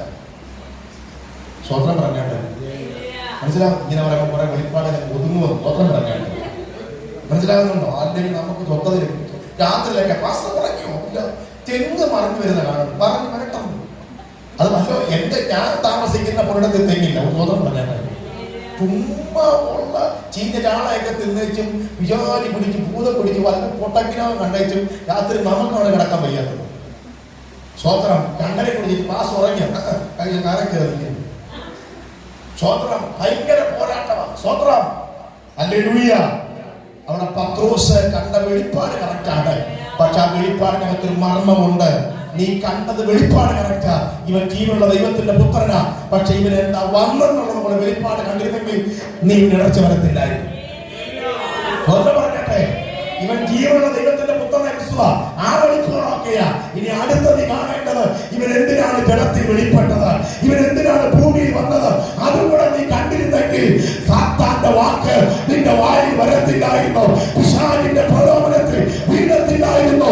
ഇന്ന് രാത്രിയിൽ ശരിയായ ദിശയിൽ ശരിയായ റൂട്ടിൽ ദൈവിക ദർശനങ്ങൾ കണ്ട് ദൈവത്തെ ആരാധിക്കുന്ന ഒരു ദൈവ കൃപ നിന്റെ മേൽ വ്യാപരിക്കട്ടെ. ആമേൻ. ആമേൻ പറഞ്ഞാട്ടെ. ഹല്ലേലൂയ. വിശ്വാസം വിട്ട് തെറ്റിയ കാരണം പറയുന്നു, ആ ജ്ഞാനം ചിലർ സ്വീകരിച്ചു, അവർ വിശ്വാസം വിട്ട് തെറ്റി. ആ വിശ്വാസം ദൈവം നമ്മളെ ഫലമേൽപ്പിച്ചു. ഒരു വാക്യം ഞാൻ നിങ്ങൾക്ക് തന്നു. വാക്യം ഇങ്ങനെയാണ്: ഒരിക്കൽ വിശുദ്ധന്മാർക്ക് ദൈവം ഫലമേൽപ്പിച്ച വിശ്വാസത്തിനായി നീ എന്ത് ചെയ്യണം? പോരാടണം. അമ്മേ പറഞ്ഞാട്ടെ. ഇനി ദൈവം നിന്നെ ഫലമേൽപ്പിച്ച വിശ്വാസത്തിന്റെ ആഴം പറയാം. സ്വോത്രം. എബ്രായ ലേഖനം 11-ാം അധ്യായം 1-ാമത്തെ വാക്യം. വിശ്വാസം എന്നതോ ആശിക്കുന്നതിന്റെ ഉറപ്പും. ആമേൻ. അപ്പൊ ആ വിശ്വാസത്തിന്റെ ആഴം പഠിക്കണമെങ്കിൽ നമ്മൾ ആശിക്കുന്നത് എന്താണ്, കാണാത്തത് എന്താണ്? രാമേ പറഞ്ഞാൽ നമ്മുടെ വിശ്വാസം എന്താണ്?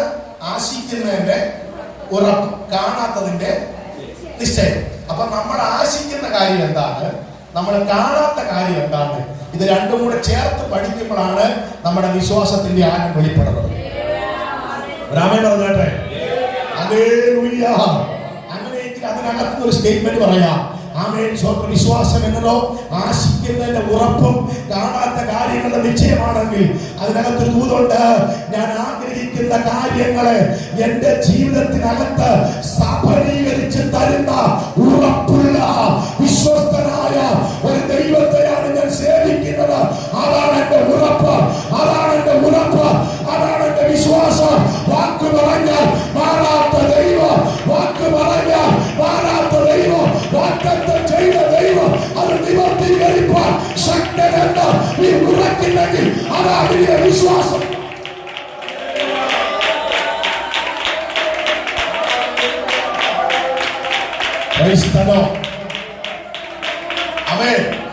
ഞാൻ ശരിയായ രൂപത്തിലൂടെ നിങ്ങൾക്ക് പറഞ്ഞു തരുന്നത്.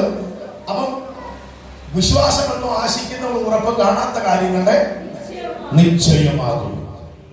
ഇനിയും ഈ വിശ്വാസം നമ്മുടെ അകത്ത് വർദ്ധിക്കണ്ടേ? വേണോ? വർദ്ധിക്കണം. വർദ്ധിക്കണം. എങ്ങനെ വർദ്ധിക്കുന്നു? അത് ഞാൻ പറഞ്ഞു. തലയിൽ താട്ട് ഓർത്തില്ലല്ലേ ഞാൻ അങ്ങോട്ട് വരുന്നത്. ചുമ്മാ ഇരുന്ന കുഴപ്പമില്ല. പറഞ്ഞ എങ്ങനെയാണ് വിശ്വാസം വർദ്ധിക്കുന്നത്? പറഞ്ഞു. സ്വതന്ത്രം. യോഹന്നാന്റെ സുവിശേഷം 11-ാം അധ്യായം 14-15 വാക്യം ഒന്ന് ഓർമ്മ കൊണ്ടോ. യോഹന്നാന്റെ സുവിശേഷം 11-ന്റെ 14-15 വാക്യം. അപ്പോൾ യേശു സ്പഷ്ടമായി അവരോട് കണ്ടോ. ഇനി അതിന്റെ 3-ാമത്തെ വാക്യം വായിച്ചു.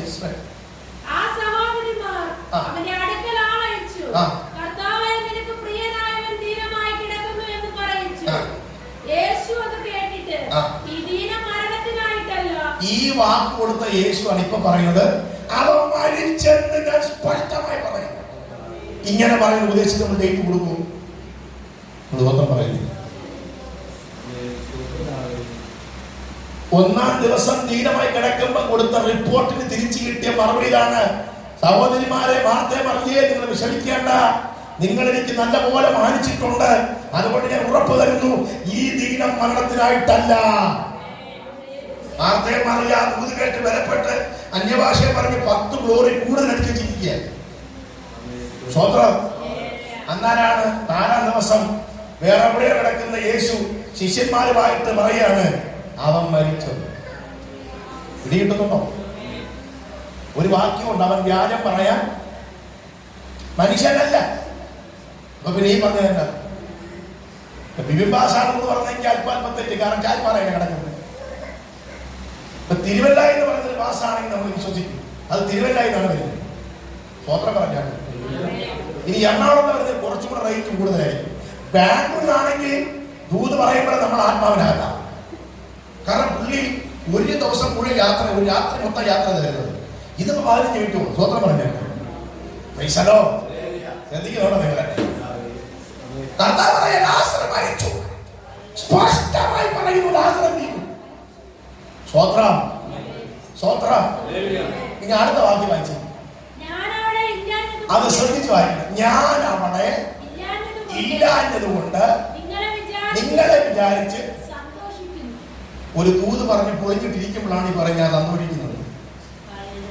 പിടികിട്ടുന്നുണ്ടോ? അച്ചായമാർക്കുള്ള മനസ്സിലാവുന്നുണ്ടോ? കർത്താവ് പറഞ്ഞ ദൂത് ബഥാന്യം മുഴുവൻ പാട്ടാണ്. ഈ ദീനം മരണത്തിനായിട്ടല്ല, എന്റെ ലാസർ മരിക്കില്ല, മരിച്ച് 4 നാളായി നാറ്റം വെച്ചു തുടങ്ങിയപ്പോ കർത്താവ് അക്കരക്കെ എന്ന് പറയുന്നത് എനിക്ക് സന്തോഷമാണ്.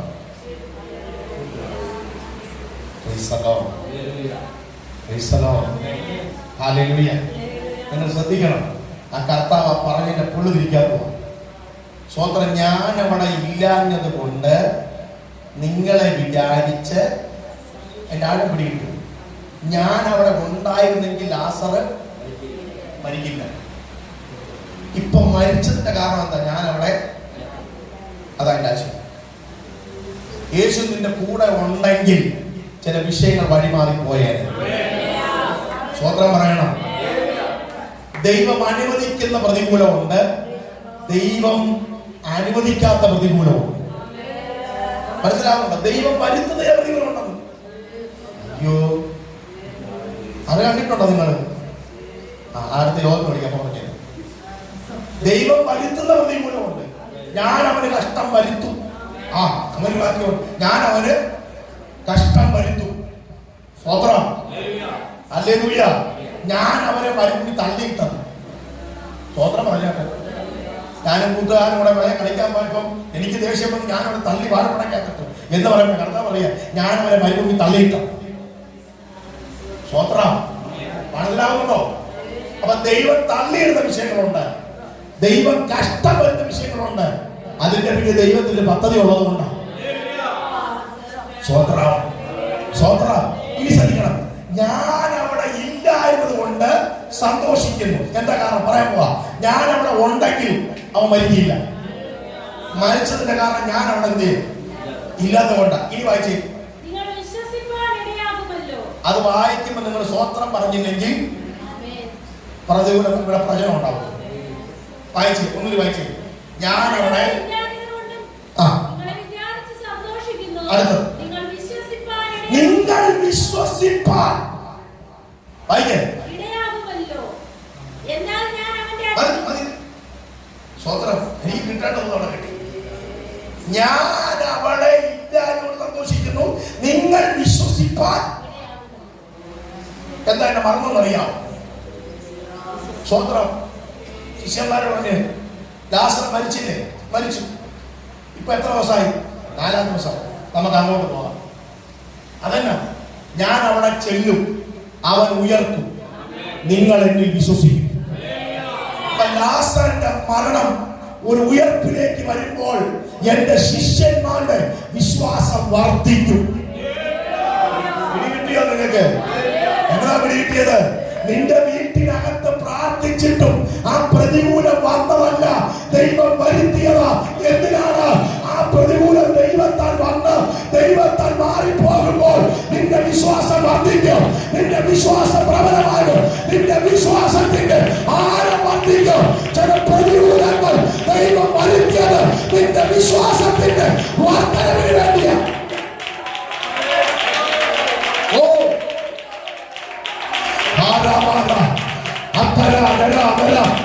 യേശുവിന്റെ നാമത്തിൽ, യേശുവിന്റെ നാമത്തിൽ ആ പ്രതികൂലം ദൈവം വരുത്തിയത് നിന്റെ വിശ്വാസം വർദ്ധിക്കേണ്ടതിന്. ആ പോരാട്ടം നിനക്ക് വന്നത്, ആ പ്രതിസന്ധി നിനക്ക് വന്നത്, ആ രോഗം നിനക്ക് വന്നത് നിന്റെ വിശ്വാസത്തിന്റെ വർദ്ധനവിനാണ്, നിന്റെ വിശ്വാസത്തിന്റെ വർദ്ധനവിനാണ്.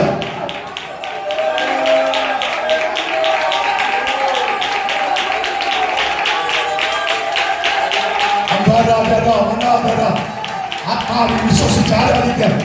വിശ്വാസം വർദ്ധിക്കട്ടെ, വിശ്വാസം വർദ്ധിക്കട്ടെ, വിശ്വാസം വർദ്ധിക്കട്ടെ, വിശ്വാസം വർദ്ധിക്കട്ടെ.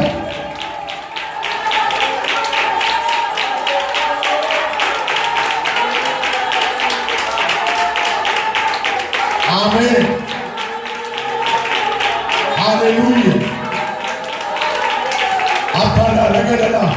യേശുവിന്റെ നാമത്തിൽ നിന്റെ വിശ്വാസത്തെ ഒതുക്കിയതിന്റെ മണ്ഡലങ്ങൾ, നിന്റെ വിശ്വാസത്തെ ബലഹീനമാക്കിയ ചില വ്യാപാര ശക്തികൾ ഇന്ന് രാത്രിയിൽ അഴിഞ്ഞു മാറട്ടെ.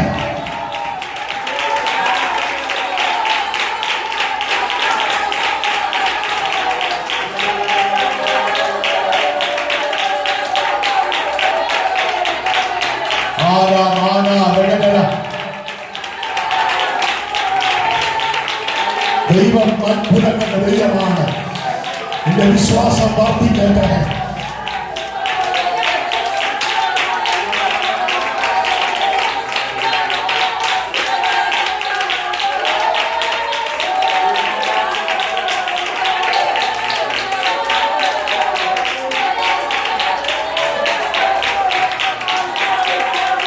ദൈവമഹത്വം വെളിപ്പെടും.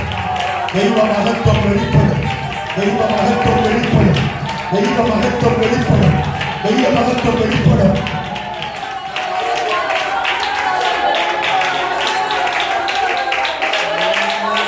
ആ കരങ്ങൾ ഉയർത്തി ദൈവത്തിന് സ്തോത്രം ചെയ്താണ്. ആരും നിങ്ങൾക്ക് മനസ്സിലായോ? വിശ്വാസം. ആ നമ്മുടെ രക്ഷിക്കപ്പെട്ട് സ്നാനപ്പെട്ട് ദൈവമില്ല. ചില പ്രതിസന്ധി നിനക്ക് വന്നതിന്റെ പിന്നിൽ ദൈവത്തിലുള്ള വിശ്വാസം വർദ്ധിക്കാൻ വേണ്ടി. ആമേൻ. സ്വത്രം.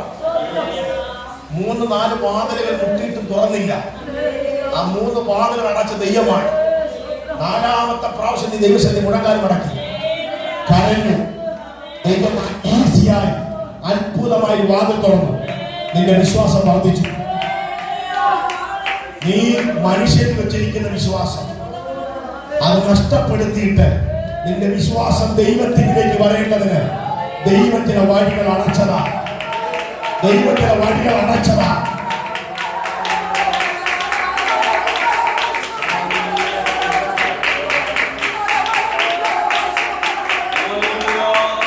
ആമേൻ. ആമേൻ. സ്തോത്രം. അപ്പൊ ഈ ദൈവത്തിലുള്ള വിശ്വാസം എന്ന് പറഞ്ഞാൽ ഒരു 3-4 കാര്യം ഞാൻ പറയാം. ഒന്ന്, വിശ്വസിച്ചാൽ നീ ദൈവത്തിന്റെ മഹത്വം.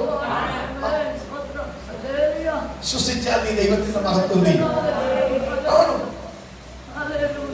അപ്പൊ ഈ വിശ്വസിക്കുമ്പോൾ വിശ്വസിക്കുന്നവന്റെ ജീവിതത്തിൽ ദൈവത്തിന്റെ പ്രവൃത്തി വെളിപ്പെടും. സ്തോത്രം. ആ പ്രവൃത്തിയാണ് മഹത്വം. സ്തോത്രം. ഇത് കാണാതിരിക്കണമെങ്കിൽ നിന്റെ വിശ്വാസം ബലഹീനമായാൽ പിടികിട്ടിയോ? സ്തോത്രം. ഞാൻ യോബിന്റെ പുസ്തകം ഒരു വാക്കെടുത്ത് ഒന്നെടുത്ത് യോബിന്റെ പുസ്തകത്തെ പെട്ടെന്ന് വായിച്ച് തിരിച്ചു വരാം. യോബിന്റെ പുസ്തകം. സ്തോത്രം.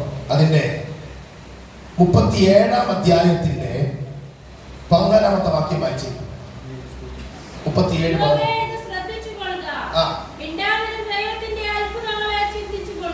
മിണ്ടാതിരുന്ന് ദൈവത്തിന്റെ അത്ഭുതങ്ങളെ യോബ് ഇത് ശ്രദ്ധിച്ചു കൊള്ളുക. മിണ്ടാതിരുന്ന് ദൈവത്തിന്റെ അത്ഭുതങ്ങളെ.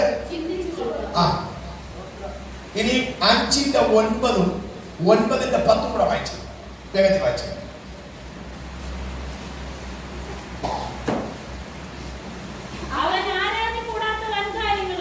ഒന്ന് വായിച്ചേ.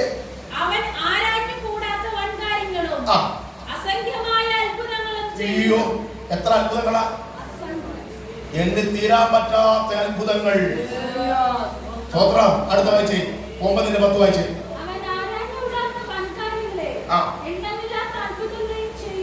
ആമേൻ. എന്നിട്ട് ഇത്രയും പറഞ്ഞിട്ട് യോബിലേക്ക് പിന്നെ വരികയാണ്. ആ അത്ഭുതങ്ങളെ നീ എന്ത് ചെയ്യണം? ചിന്തിച്ചു കൊള്ളണം. മനസ്സിലാകുന്നുണ്ടോ? സ്തോത്രം പറഞ്ഞാൽ നമ്മളൊരു പ്രശ്നം പറഞ്ഞാൽ കർത്താവിന്റെ ദാസനെ ജനുവരി മാസം നടന്ന യോഗത്തിൽ ദൈവാസം ദൂത് പറഞ്ഞു. ജൂലൈ മാസം താണ്ടുന്നതിന് മുമ്പിട്ട് തന്നെ ചില വിടുതലുകൾ നടക്കും. സ്തോത്രം. ദൈവദാസന്മാര് പരിശുദ്ധാത്മാവിൽ പറയുന്ന ദൂതുകളെല്ലാം കൃത്യമായിരിക്കും. കാരണം അവരൊരിക്കലും മാനുഷികമായിട്ട് സംസാരിക്കത്തില്ല. പ്രാർത്ഥനാ ജീവിതമുള്ളവരും ദൈവകൃപയുള്ളവരും പരിശുദ്ധാത്മാവ് നിറഞ്ഞു പറയുന്ന ദൈവത്തിന്റെ ആലോചനകൾ നിങ്ങൾ ഏറ്റെടുക്കുക തന്നെ ചെയ്യും. പിടിയിടുന്നുണ്ടോ? പക്ഷെ നമ്മുടെ പ്രശ്നം പറഞ്ഞുതരാം. അതും കൂടെ പറഞ്ഞിട്ട് തിരിച്ചത് 2 വാക്ക് പറയും പ്രാർത്ഥിക്കും. നമ്മുടെ ആലോചനകളെ, നമ്മൾ കേട്ട ദൈവീയ ദൂതുകളെ നമ്മളിൽ നിറവേറാതിരിക്കാൻ കാരണം ആരാന്നറിയാമോ? ആരാ? ഉറക്കെ പറ. നമ്മളാണോ? 2 പക്ഷമുണ്ട്. എങ്കിലും നമ്മളാണ്. ഒരു വാക്യം തരാം. 38-ാം അധ്യായത്തിൽ യോബിന്റെ പുസ്തകം അതിന്റെ 1-2 വാക്യം ഒന്ന് വായിച്ചാൽ.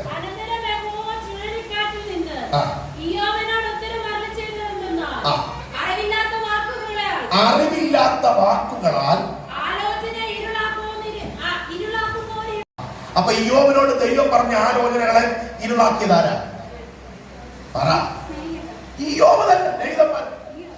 ദൈവം പാമ്പ് പിടിച്ചവരുടെ പേരൊന്നും പറയും. ഇയ്യോബിനോട് ദൈവം പറഞ്ഞ ദൂതുകളെ ഇരുട്ടാക്കിയതാരാ? ഇയ്യോബ് തന്നെയാ. നമ്മളോട് പറഞ്ഞ വാഗ്ദത്തങ്ങളും ദൂതുകളും ആലോചനകളും ഇരുട്ടാക്കുന്ന ആരാ? എങ്ങനെയാ? അറിവില്ലാത്ത വാക്കുകളാൽ. സ്വത്രം പറഞ്ഞേ, നമ്മൾ തന്നെയാണ് നമ്മുടെ വാഗ്ദത്തങ്ങൾ ഇരുട്ടാക്കിയത്. സ്വത്രം. എന്നോട് പറഞ്ഞൊരു ദൂതുണ്ട്. ആ ദൂത് നിവർത്തിയെങ്കിൽ എന്നിൽ വിശ്വാസം വർദ്ധിക്കണം. വിശ്വാസം നഷ്ടപ്പെടുമ്പോൾ അറിവില്ലാത്ത വാക്കുകളാൽ ആലോചനയെ ഞാൻ ഇരുട്ടാക്കി മാറ്റുകയാണ്. സ്വത്രം. അതുകൊണ്ടാണ് സ്വത്രം ദൈവം പറയുന്നു, വിശ്വസിച്ചാൽ നീ ദൈവത്തിന്റെ മഹത്വം കാണും. ദൈവം പറഞ്ഞാണ് ഈ ദീനം മരണത്തിനായിട്ടല്ല എന്ന് പറഞ്ഞു. പക്ഷെ യോബ് മരിച്ച് നാളായി നാറ്റം വെച്ച് തുടങ്ങി. അവൾ പറയുന്നുണ്ട്, ഈ കർത്താവ് യോബിനോട് അവനെ എവിടെ വെച്ചു? അവൾ പറയുന്നു 4 നാളായി നാറ്റം വെച്ച് തുടങ്ങി എന്ന് പറയുമ്പോൾ കർത്താവ് പറയുന്നുണ്ട്, വിശ്വസിച്ചാൽ നീ ദൈവത്തിന്റെ മഹത്വം കാണും. ഒരാമേ പറഞ്ഞാൽ സ്വത്രം. ദൈവം പറഞ്ഞൊരു ആലോചനയുണ്ട്. ഇത് മരണത്തിനായിട്ടല്ല, ഇതൊരു അത്ഭുത വിഷയമാകും. പക്ഷേ ആ ദൈവം അങ്ങനെ പറഞ്ഞാലും അതിന് വിരുദ്ധമായിട്ടൊരു കാര്യം സംഭവിച്ചാലും നീ ദൈവത്തിൽ വിശ്വസിക്കണം. നാറ്റം വെച്ച് തുടങ്ങിയാലും അത്ഭുതം ചെയ്യാൻ കഴിയുന്നവർ, നാറ്റം വെച്ച് തുടങ്ങിയാലും പ്രവർത്തിക്കാൻ കഴിയുന്നവർ, നാറ്റം വെച്ച് തുടങ്ങിയാലും വിടുവിക്കാൻ കഴിയുന്നവർ. ദൈവം പറഞ്ഞ ആലോചനയെ ഇരുട്ടാക്കരുത്. ദൈവം പറഞ്ഞ ദൂതുകളെ, അറിവില്ലാത്ത വാക്കുകളാൽ ഇരുട്ടാക്കരുത്. നീ വിശ്വസിച്ചാൽ ദൈവത്തിന്റെ മഹത്വം നിന്റെ കൂടാരത്തിൽ വെളിപ്പെട്ടു വരും.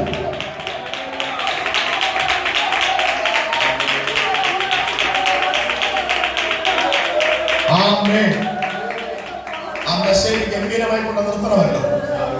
ചിലർ വിശ്വാസം വിട്ടുകളഞ്ഞു.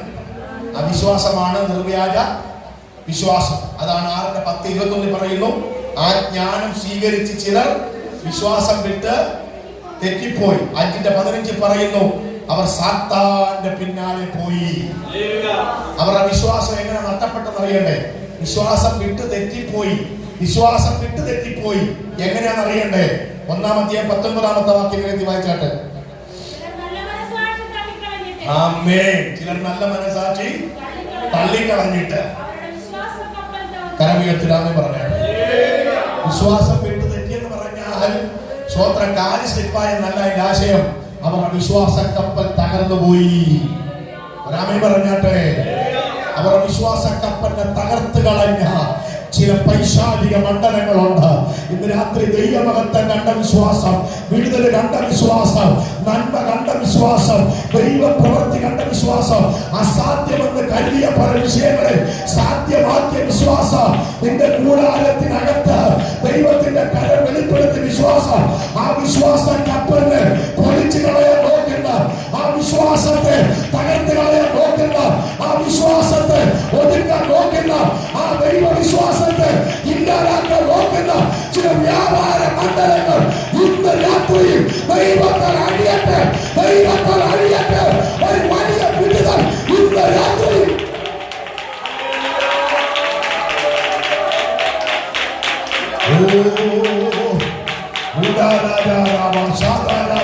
ദൈവകരം ചലിക്കട്ടെ. ദൈവകരം ചലിക്കട്ടെ. നിന്റെ കൂടാരത്തിനകത്ത് ജാതികൾ പോലും നോക്കിയിരിക്കെ അത്ഭുതങ്ങൾ ചെയ്തത് നിന്നിലുള്ള വിശ്വാസക്കാരാണ്. ആ വിശ്വാസ കപ്പലിനെ തകർത്ത് കളയുവാൻ, ആ വിശ്വാസ കപ്പലിനെ ഒതുക്കി കളയാൻ നോക്കുന്ന ചില വ്യാപാര മണ്ഡലങ്ങൾ ഇന്ന് രാത്രിയിൽ ഇന്ന് രാജ്യത്ത് അഴിഞ്ഞു മാറട്ടെ. അഴിഞ്ഞു മാറട്ടെ. അഴിഞ്ഞു മാറട്ടെ.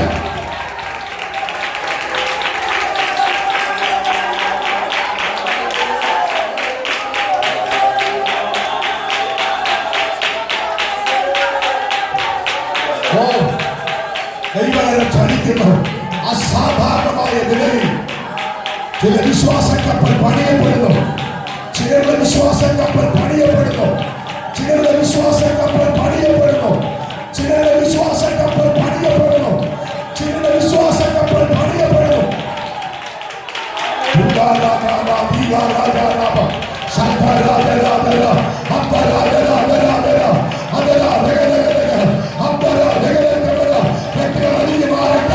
ദൈവജനത്തിനെതിരെ വെല്ലുവിളിക്കുന്ന വ്യാപാരങ്ങൾ ഇന്ന് രാത്രി അടിഞ്ഞു മാറട്ടെ. അസാധാരണമായ ദൈവത്തിന്റെ കാര്യം ഇതിനകത്ത് ചലിക്കട്ടെ.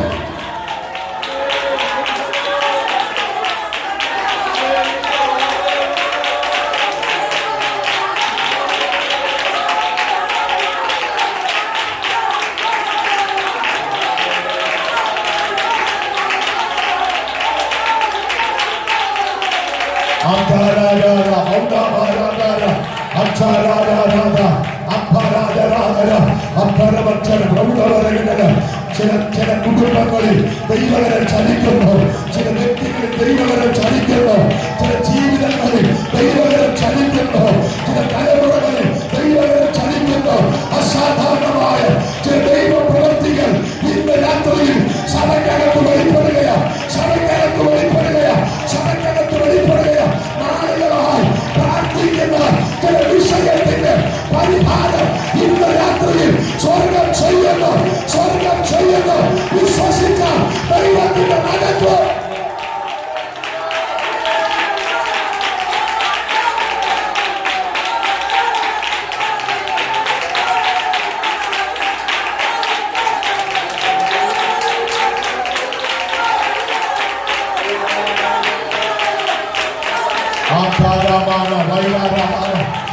ദൈവാത്മാവ് രാത്രി ശക്തമായി പറയുന്നു, നിന്റെ വിശ്വാസം വർദ്ധിച്ചു തുടങ്ങിയ നിന്റെ കൂടാരത്തിനകത്ത് നീ കേട്ട ചില ദൈവശബ്ദങ്ങൾ നിന്റെ തലമുറയോട് ബന്ധപ്പെട്ടുള്ള, നിന്റെ ജീവിതത്തോട് ബന്ധപ്പെട്ടുള്ള ചില ദൈവശബ്ദങ്ങൾ നിറവേറാൻ പോകുന്നു, നിവർത്തീകരിക്കപ്പെടാൻ പോകുന്നു. ഇന്ന് രാത്രി ദൈവാത്മാവ് ശക്തമായ ആലോചന പറയുന്നു. 2024 ജൂലൈ മാസം താണ്ടുമുണ്ട്. ഓ ദൈവത്തിന്റെ അമ്മ പറയുന്നു, ആഗസ്റ്റ് മാസം അടുക്കുമുണ്ട്. ചില ദൈവ പ്രവൃത്തികൾ, ചില ദൈവ പ്രവൃത്തികൾ ഈ കണ്ണാലെ കാണുമെന്ന് ദൈവാത്മാവ് ശക്തമായി ആലോചന പറയും.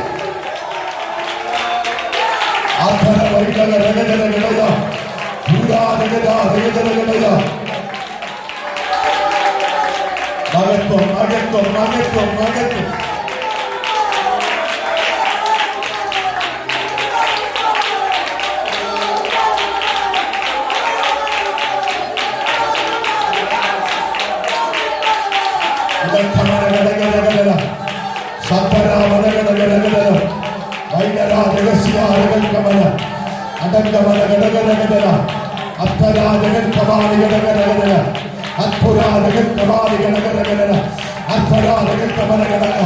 നിന്റെ ശരീരത്തിനകത്തളങ്ങളിൽ ചില വിടുതലുകൾ നടക്കട്ടെ, നിന്റെ തലമുറയിൽ ചില വിടുതലുകൾ നടക്കട്ടെ.